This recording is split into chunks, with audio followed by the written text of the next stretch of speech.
안녕하세요. 어려운 미술을 쉽고 재미나게 풀어드리는 레차트의 대원쌤입니다. 2025년 새해를 맞이해 올 한 해 바뀌어야 할 세계 미술계의 트렌드와 관행을 알아보는 시간을 갖고자 하는데요. 미술 전문 매체 하이퍼알러직은 2025년 예술계에서 해야 할 일과 하지 말아야 할 일이라는 재미있는 기사를 발표했습니다.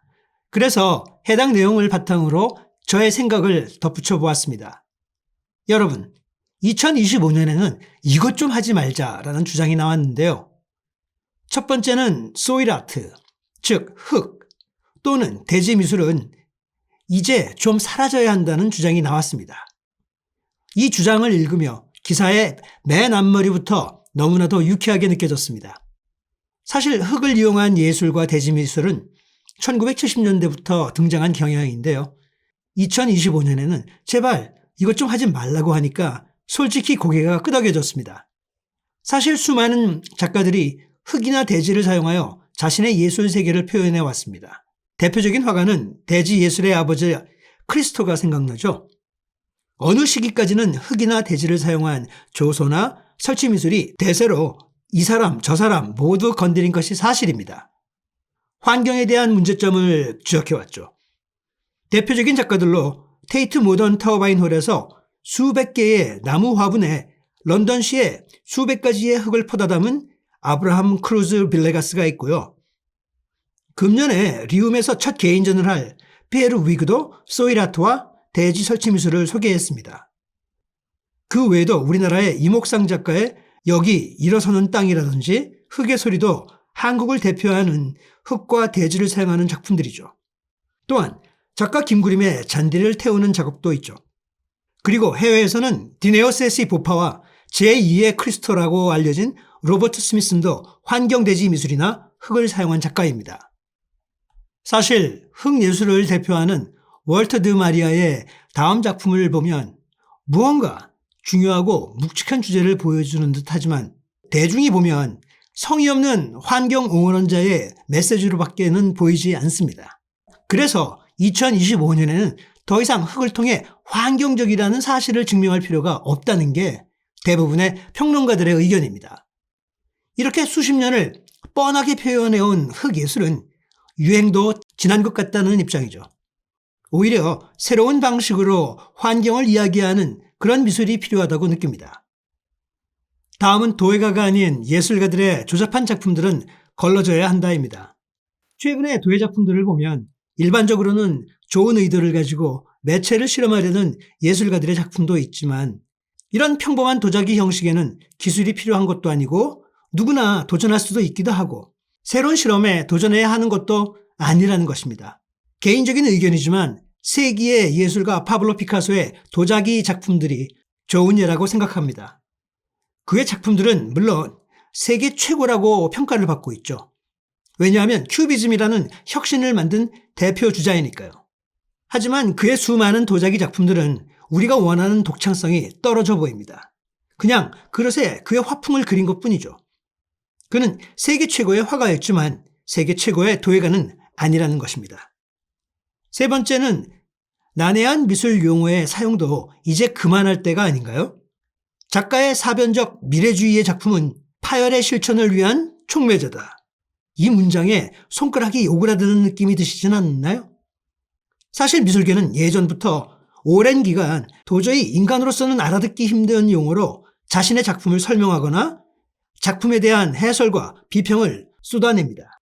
그래서 새해부터는 인위적이고 모호한 그런 예술 용어를 대하는 태도를 바꾸어야 할 때입니다. 자, 예를 들어보겠습니다. 얼마 전 국립현대미술관에서 전시했던 이목상의 전시 개요를 보겠습니다.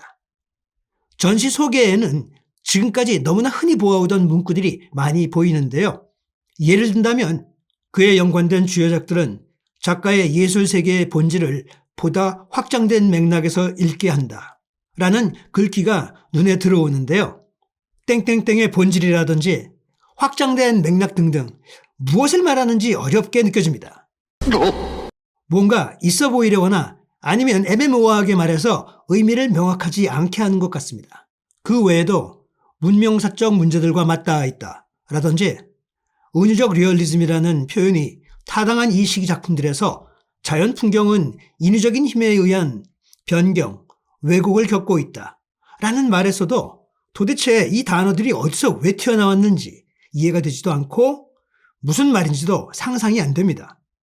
한마디로 나만 바보가 되어 화가 납니다. 아무튼 아무리 어려운 현대미술이라고 할지라도 쉽게 설명할 수 없으면 의미가 전달되지 않습니다. 그리고 이런 말이 문득 생각이 드는데요. 미술은 언어로 설명되지 않는다. 미술은 미술 그 자체로 말한다.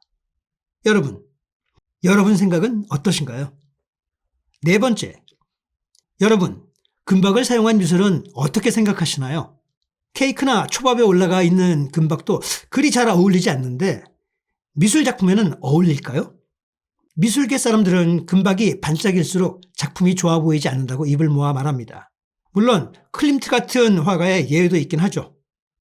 어떤 컬렉터들은 반짝이는 것을 좋아하는 취향을 내세울 수도 있지만 그보다는 마음이 풍요로워지는 예술 작품을 선택하는 것이 좋지 않을까요?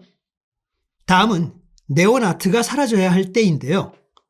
물론 네온 텍스트 아트가 처음 등장했을 때는 분명 멋졌습니다. 제니 홀저와 같은 예술가들의 작품을 예를 들 수가 있겠네요. 소비주의와 대중광고에 대한 비판을 적절하게 표현한 작가입니다.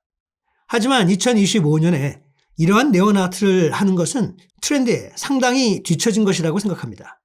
네온 아트는 포스트 모더니즘을 대표하는 경향으로 지금과 같이 영상 매체가 발전하고 챗 GPT가 직원처럼 일을 하는 그런 시대에 네온 텍스트가 무슨 소용이 있을까요? 한마디로 진부하게 되었다는 것입니다. 여섯 번째, 유사학술 같은 아트페어 패널 기획은 더 이상 필요 없습니다. 여러분, 혹시 아트페어나 동시대 미술 전시회의 부대 행사로 대담 프로그램을 들어보신 적이 있으신가요? 그때 기분은 어떠셨나요? Listen to this bullshit and 그 행사를 통해 작품을 진정으로 이해하고 작품과 연관하여 작가가 주장하는 현실의 문제점을 인지하셨나요? 아마 없으실 겁니다.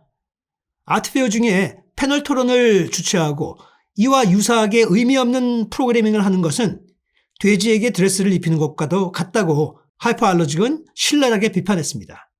AI 시대의 공공예술의 정치나 비엔날레의 타당성 등에 대해 마치 사상 지도자 그룹이 지루하게 토론하는 것을 듣고 싶어하는 사람은 아무도 없을 것입니다. 이러한 강연에는 일반적으로 연사와 이에 동의하는 3-4명의 친구만이 참석하여 우리가 이해가 되지 않는 그런 자기들만의 주장을 쏟아내는 장소로나 사용되기 때문입니다. 7번째는 지나친 갤러리 확산은 자제해야 된다는 것입니다. 사실 한국은 물론 전 세계 미술 시장이 급격히 증가했습니다. 그러다 보니 작품의 구매량과 가격도 덩달아 뛰었죠. 그런데 여기서 갤러리의 난입이 문제화가 되고 있다고 하이퍼알러직은 발표했는데요. 이런 사례를 한번 상상해 보시죠. 지하철 자리에 앉아 자신의 다리에 공간을 놓고 옆 사람의 다리와 조용히 씨름을 해본 적이 있으신가요? 타는 동안 그 사람과 부딪히는 것을 포기한 적이 있으십니까? 미술계의 갤러리 확산은 서로 불과 몇백 미터 내에 동일한 기능을 가진 여러 공간을 여는 것인데요. 바로 지하철 자리 경쟁과 마찬가지라는 그런 비유이죠. 지나친 확산과 경쟁은 결국 서로에게 큰 피해만 끼치게 될 것입니다. 8번째는 비싼 박물관 입장권입니다. 여러분, 요즘 전시회 티켓값이 2만 원을 훨씬 뛰어넘으며 가격이 많이 올랐다는 것을 느끼시죠? 이 현상은 우리나라만이 아니라 미국 등 전 세계적으로 비슷하게 생긴 안타까운 현상입니다. 미술은 다른 예술과 마찬가지로 인류가 누릴 수 있는 가장 아름다운 행위이자 기회일 것입니다. 그런데 이런 티켓 인상은 미술을 좋아하는 사람들 외에도 잠재적으로 미술에 관심을 가질 사람들의 진입을 심각하게 막을 수 있어 걱정됩니다. 그리고 9번째, 미술 스타일의 양극화를 막아야 합니다. 최근 3년간 한국에 인기 있는 미술 스타일을 알아보면 눈에 띄는 그림들이 있습니다. 바로 팝아트 스타일의 캐릭터 그림들이 가장 두드러집니다. 이번 키아프에서도 이 현상은 뚜렷했는데요. 또 한 가지 스타일은 하이퍼 리얼리즘 같은 극사실주의 작품들도 컬렉터들에게 인기가 있습니다. 이 부분은 젊은 세대의 구매자 계층이 급격히 확대되며 이런 스타일을 선호하게 되었는데요. 안타깝지만 이런 현상은 2025년부터는 바뀌어야 합니다. 다양한 스타일의 그림들이 시장에 소개되어야 하고요. 다양한 스타일의 작가들이 발굴되어야 합니다. 미술은 원래 유행을 탑니다. 그래서 이 팝아트 스타일이 언제 사라질지 모르죠. 반면에 추상표현주의 스타일이나 반추상적인 작품들이 설 자리가 없어 보입니다. 그렇다면 우리에게 건강한 미술계를 유지하기 위해서는 다양한 그림이 공존하는 그런 사회적 노력이 절실합니다. 제가 제시하는 그 방법 중 하나는 우선 학교에서의 다양한 스타일이 소개되고 탐구되는 그런 교육의 다양성이 필요하고요. 갤러리나 미술관은 현재의 현상에서 의존하지 말고 형평성과 균형감이 있는 전시 기획이 절대적으로 필요합니다. 그리고 작가들과 미술 애호가들은 인터넷을 포함해서 국제적인 감각과 안목을 지닐 수 있도록 공부를 할 필요가 있습니다. 마지막으로 10번째인데요. 전위적인 동시대 개념 미술의 자정이 필요합니다. 국립현대미술관이나 리움미술관이 대표적인 이런 실험적 개념 미술을 소개하는데요.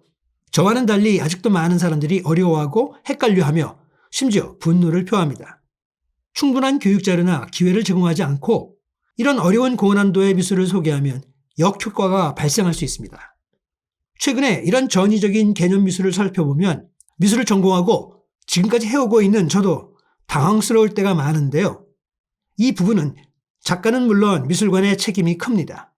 만약 여러분이 이런 동시대 개념 미술을 추구하는 작가라면 한번 꼭 생각해 보시고 거울 치료를 받아보시는 것을 추천합니다.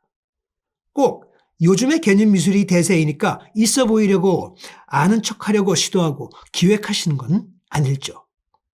이렇듯 미술계의 과거 관행은 미술의 건강한 발전을 위해 정화되고 개선될 필요가 있습니다. 좀 더 편안하게 관람을 하고 좀 더 다이내믹하게 작품과 교류하고 체험할 수 있도록 미술계가 세심하게 배려하여 기획할 필요가 있습니다. 단순히 벽에 걸린 그림을 보고 절대 손을 대면 안 되는 그런 소극적인 미술이 아니라 안전을 기반으로 좀 더 역동적이고 즐거운 경험이 되는 작품이 창작되고 무한의 변화를 직접 느끼는 그런 작품 전시가 이루어지면 좋겠습니다. 여러분, 오늘 영상은 어떠셨나요? 위에서 말씀드린 여러 사항들이 개선되고 행사가 된다면 훨씬 더 좋지 않을까요? 오늘 영상이 좋으셨다면 구독과 좋아요 꼭 부탁드리고요. 다음 편 영상에서 다시 뵙겠습니다. 그럼 다음 영상까지 안녕!